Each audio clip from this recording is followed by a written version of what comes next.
स्वप्नांचे जग खूप गूढ आहे, काही स्वप्ने सुंदर आहेत, काही दुःखी आहेत, काही हसत आहेत. काही भक्ती आणि काही फार विचित्र. मी अगदी काही स्वप्नांचा संबंध भूतकाळाशीही असतो किंवा काही स्वप्ने आपल्या भविष्याचा आरसा असतात असे ऐकले आहे. काही स्वप्ने अशी असतात जी आपल्या जीवन आणि मृत्यूमधील अंतर ठरवतात. मी तुम्हाला अशीच एक गोष्ट सांगणार आहे. माझी वैद्यकीय अधिकारी म्हणून बदनामी असलेल्या धनकपूर गावात बदली झाली. ते माझे आहे याला अशुभ म्हणा की भाग्यवान मला माहित नाही, कारण डॉक्टर म्हणून ही माझी पहिली नोकरी होती. पण मी धनकपूर बद्दल सांगितलेल्या प्रत्येकाला या गावाचे नाव ऐकून भीती वाटायची. पण मी सुरुवातीपासून एकटा राहणारा माणूस आहे, भूताचे नाव माझे आहे शब्दकोशातही नव्हते. मी धनकपूर गावात उतरलो तेव्हा राजीव, कंपाऊंडर आणि धनेश हेल्पर हे 2 लोक मला घ्यायला आले आणि म्हणू लागले, साहेब, तुम्हाला सरकारकडून मिळालेल्या घराबद्दल खूप अफवा आहेत. काही डॉक्टर गूढपणे गायब झाले आहेत. आम्ही तुमच्यासाठी दुसरी खोली दिली आहे.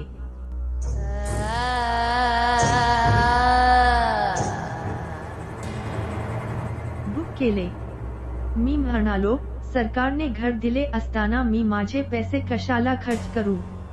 मला सर एक माहीत आहे, इथे डॉ सुभाष बेपत्ता झाल्याची एक अतिशय गाजलेली केस होती. हो साहेब, पण ती जागा एकदम पछाडलेली आहे. बोलता बोलता मी राजीव कडे पाहिलं. ठीक आहे सर, माझ्यासोबत या, मी सर काही साफ करून घेईन. त्यात डॉक्टर सुभाषचे काही सामान आहे. होय, धनेश म्हणाला. माझ्यासाठी एक खोली पुरेशी आहे. त्याच्या गोष्टी कशाला चिडवता, मी त्याचा मुद्दा कापला सांगितले. सर काही साफ केल्यानंतर एक वृद्ध स्त्री तिला घेऊन आली. तिचे नाव धन्वंती होते. म्हणाले, साहेब, तुम्हाला सरकारकडून दाई मिळाली आहे. तुम्ही झाडू, स्वयंपाक, कपडे पुसले आहेत. वॉशिंग सर्व काही करेल. बऱ्याच वर्षांपासून येथे येणारे डॉक्टर सर्व कामे करतात. पण आमची एक अट आहे बिटवा, जोपर्यंत तुम्ही या घरात राहाल, आम्ही सर्व कामे करू, यात एकटी राहणार नाही. धन्वंती हात जोडून बिहारी स्वरात चेहऱ्यावर म्हणाली. भीती स्पष्ट दिसत होती. ठीक आहे अम्मा, मी हसलो आणि मनात विचार केला की कदाचित ही अम्मा घाबरली असेल. मी फ्रेश होऊन सुभाषच्या खोलीत गेलो. धन्वंती किचन काम करत होती. तिथे सुभाषचे काही कपडे आणि डायरी पडल्या होत्या. मला कंटाळा आला होता म्हणून त्याची डायरी घेऊन बसलो गेले. मग धन्वंती चहा घेऊन आली. मी विचारले, अम्मा, हे तुम्हाला सुभाष सोबत माहीत आहे काय झालं? मला इतकंच बोलायचं होतं की धन्वंती थरथरू लागली आणि रडत म्हणाली, आम्हाला काही कळत नाही. डायरी घेऊन बसा गेले. मग धन्वंती चहा घेऊन आली. मी विचारले, अम्मा, हे तुम्हाला सुभाष सोबत माहीत आहे काय झालं? मला इतकंच बोलायचं होतं की धन्वंती थरथरू लागली आणि रडत म्हणाली, आम्हाला काही कळत नाही. बरं तुम्ही जा अम्मा, मी म्हणालो. मग मी चहाचा घोट घेऊन डायरीची पाने उलटू लागलो. ते सुभाषचं चरित्र होतं. मी ते वाचायला सुरुवात केली. मी सुभाष गुप्ता आहे आणि डायरीच्या सुरुवातीला मोठ्या ठक अक्षरात लिहिलेले हे माझे चरित्र आहे. होते. एवढंच वाचा तोपर्यंत एक गाय मांजर आली. खरे सांगायचे तर मलाही थोडी भीती वाटली. मी उठलो आणि मांजराचा पाठलाग केला आणि दरवाजा बंद केला. त्या डायरीनुसार तो पहिला दिवस होता. सुभाषचे धनकपूर, गावाचे सौंदर्य आणि गावातील लोकांची वर्णी लागली होती. इतकं वाचत असताना प्रवासाच्या थकलेल्या हिरव्यागार झोपेत मी तल्लीन झालो. मी गेलो. मग अचानक मला 2 जोड्या डोळे खिडकीतून माझ्याकडे पाहत असल्याचे जाणवले. मी माझे डोळे उघडले आणि मी बाहेर पत गेलो. मी बरोबर होतो. ती माझ्या सारख्याच वयाची मुलगी होती. तेव्हा सलवार कमीज, लांब काय, उघडे केस. मला पाहून ती खूप घाबरली. तू कोण आहेस आणि असा चोर का दिसत होतास? मी भीतीने विचारले. मी बसंती, जरा घाबरत ती तिचे मोठे डोळे दाखवत म्हणाली. ती काटक लावून पाहत होती, तीही लपून बसली होती. मी विचारले, डोके, मी ऐकले की तुम्ही गावात नवीन डॉक्टर आला आहात. तू माझ्या वडिलांना बरा करशील? बसंतीने विचारले. उद्या तुझ्या वडिलांना दवाखान्यात का घेऊन येत नाही? मी म्हणालो. ठीक आहे सर. ती हसली आणि तिथून निघून गेली. दुसऱ्या दिवशी मी ती डायरी घेतली आणि स्कॅनरला दिली आणि पेन ड्राईव्ह मध्ये ठेवायला सांगितली, जेणेकरून मला पाहिजे तेव्हा ती डायरी मी माझ्या लॅपटॉप किंवा मोबाईलवर ठेवून वाचू शकेन, कारण त्या डायरीत काहीतरी होतं. मला आकर्षित केले किंवा कदाचित हे त्याच घरातील एका डॉक्टरचे चरित्र असावे जे बेपत्ता झाले होते, म्हणून मला अधिक मिळाले उत्सुकता होती. स्कॅन करताना 2 जणांचे प्रिंटर खराब झाले. धन्यवाद धनेश, मी म्हणालो. त्या दिवशी राजीव रजेवर होता, नाही तर या सगळ्या गोष्टीत तत्पर असणारा तो एकटाच होता. कारण धन्वंतीप्रमाणे त्यानेही यापूर्वी अनेक डॉक्टरांसोबत काम केले होते. धनेशला नुकतेच कामावर घेतले होते. धनेश नुकताच हॉस्पिटलमधून निघाला होता तेव्हा मागून एक बाई वेगाने पावलांनी माझ्या दिशेने आली. पहा, मी एक सुशिक्षित स्त्री दिसत होते. ते छोटं गाव असल्यामुळे माझ्याकडे रिसेप्शन नव्हतं. चेहऱ्यावरून असे वाटत होते की ती बरेच दिवस झोपली नव्हती. तिच्या डोळ्याभोवती मोठे काय खड्डे पडले होते. आश्चर्यचकित आणि अस्वस्थ दिसले. मी काही विचारायच्या आधीच ती बोलली. सर, मी एक न्यूज रिपोर्टर आहे. माझे नाव अलिशा आहे.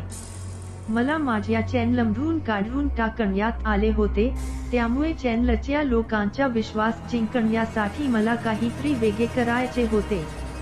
चॅनलला चांगला TRP मला देऊन त्यांचा विश्वास पुन्हा जिंकता येईल. मी इथे सर्वात बदनाम आहे त्याचे रहस्य जाणून घेण्यासाठी राम सरोवर तलावाकडे गेला. तो म्हणाला. मी येथे सर्वात बदनाम आहे त्याचे रहस्य जाणून घेण्यासाठी राम सरोवर तलावाकडे गेला. तो म्हणाला. अहो, पण खूप बदनाम तलाव आहे. मी पण खूप ऐकलं होतं. इकडे ये याआधी. तू तिथे जायला नको होता? मी म्हणालो. होय सर, प्रसिद्ध केस डॉ सुभाषवाला देखील त्या तलावाशी संबंधित होते. मला वाटले चॅनलमध्ये आपली विश्वासार्हता प्रस्थापित करण्याची ही एक चांगली संधी आहे. हे प्रकरण सोडवल्यानंतर मी पण माझ्या चॅनल टीम सोबत भानगड आणि कुलधाराला गेलो होतो. मी तो तलाव पार केला. समोर एक घर आणि त्याच्या मागे स्मशानभूमी. काही लोकसंख्या झाल्यावर मी गुपचूप त्या घरात गेलो. तेव्हा एका अतिशय सुंदर स्त्रीने काही तंत्र केले.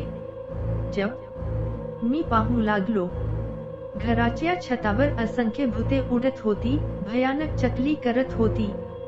माझ्या 21 वर्षांच्या तपश्चर्येला अवघे काही दिवस उरले आहेत, असे ती तिथे सांगत होती. त्याचा परिणाम येणार आहे. त्यानंतर मी अमर होईन आणि माझ्यात खूप कायाशक्ती असेल. तेव्हा त्यांच्यापैकी एक शैतान म्हणाला, एकदा तुम्ही डॉक्टर सुभाष यांच्या मार्फत 20B दिले होते. तुझ्या वडिलांचा विधी अपूर्ण होता. फक्त एका यज्ञामुळे तो विधी पूर्ण झाला. पण तुमचे वडील अमर झाले असते आणि तुम्ही दोघेही सर्व कायाशक्तींचे स्वामी झाला असता. तुमची शक्ती जिवंत ठेवण्यासाठी तुम्हाला दर पौर्णिमेला आम्हाला मानवी यज्ञही करावा लागणार नाही. असं म्हणत ते भयंकर हसायला लागले. आता प्रतीक्षा संपली आहे. तुझा त्याग नक्कीच होईल आणि मी माझे अपूर्ण देईन. मी विधी नक्कीच पूर्ण करेन. बाई चमकल्या डोळ्यांनी म्हणाल्या. हे सर, मी माझ्या फोनने शूट करत होतो की अचानक माझ्या हातातून मोबाईल पडला आणि त्याने मला पाहिले. मी खूप घाबरले होते आणि फोन देखील उचलू शकत नव्हते. तेव्हा ती महिला माझ्या बाजूला होती. माझ्याकडे टकलावून पाहू लागलो आणि बोट दाखवून मी तिला हात मारू लागलो. तीही त्याच्याकडे खेचत गेली आणि त्यानंतर मला काहीच आठवत नाही.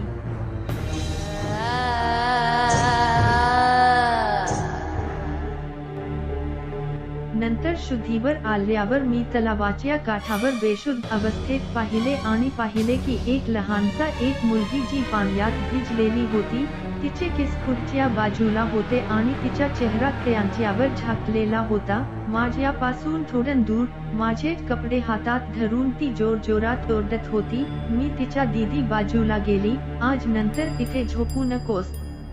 जोरात हसल्यावर तो तलावात उडी मारली आणि गायब झाली. मला काहीही समजले नाही आणि जणू काही हॉटेलमध्ये परतलो. चला, माझ्याबरोबर सर्व काही विचित्र होऊ लागले.